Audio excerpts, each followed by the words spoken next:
Hi everybody, it's Martyn with Flicking Feathers again today, and I'm tying another dry fly for you. This is the IOBO Humpy. Very effective little fly.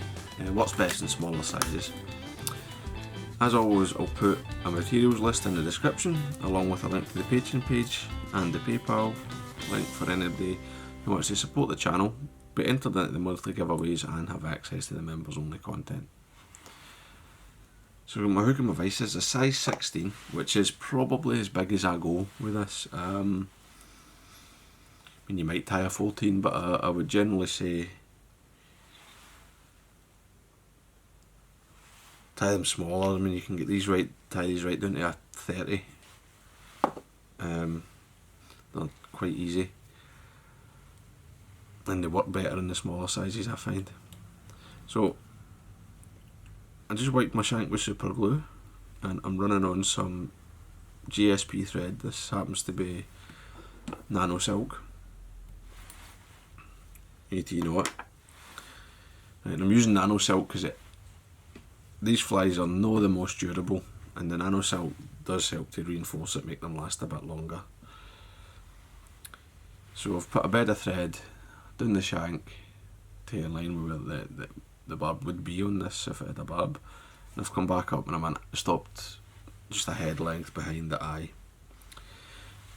Now the body, back and wing is a CDC feather,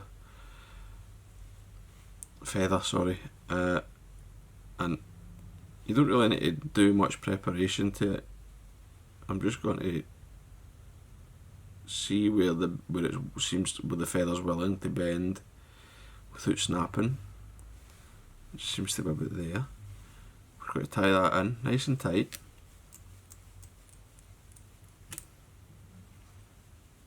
And work my way back with the thread. When I'm about halfway along the body, I'm just going to trim away that waist.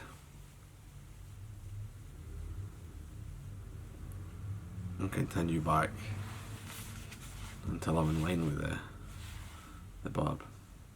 Or the point that would be barbed into the shank. Got to take my hackle pliers and grab this fairly far into the stem, about as far as I think I can go, just so to avoid breaking it. And I'm going to wind this back along the body, sweeping the fibres to the rear with every turn.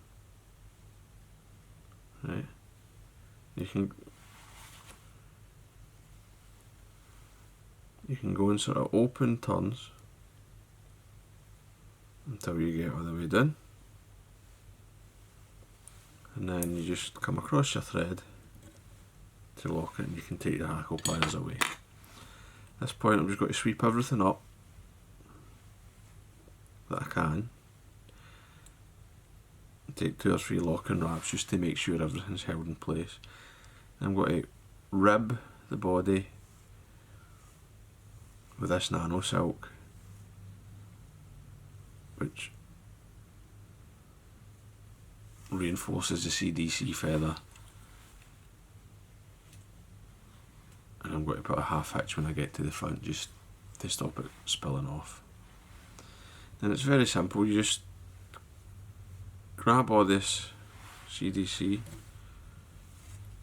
take it across the hook, pinch and loop it in, and take a couple of wraps just to see it's a bit long, so I can pull it in. I'll just go back, actually, I don't like that.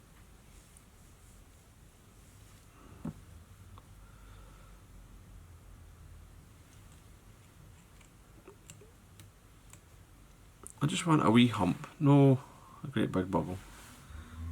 And then I just like to pull the wing back and build a wee dam in front of it. Now don't put thread wraps on top. Right, you're only sort of cocking it up and locking it in place, and then you can just come in and whip finish. You can put plenty of turns on with this nano silk. Support your hook, because this thread can easily bend or snap your hook. And just trim away the waist. So the tying's more or less done. I mean, if you want to, you can leave it like this. It's absolutely fine.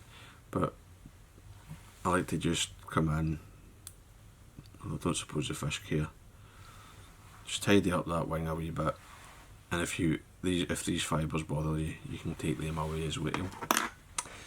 And that's basically it. All that's left to do is put a wee bit of head cement on the underside of the head, right. I just go like that, just touch it there. That's enough to secure the knot.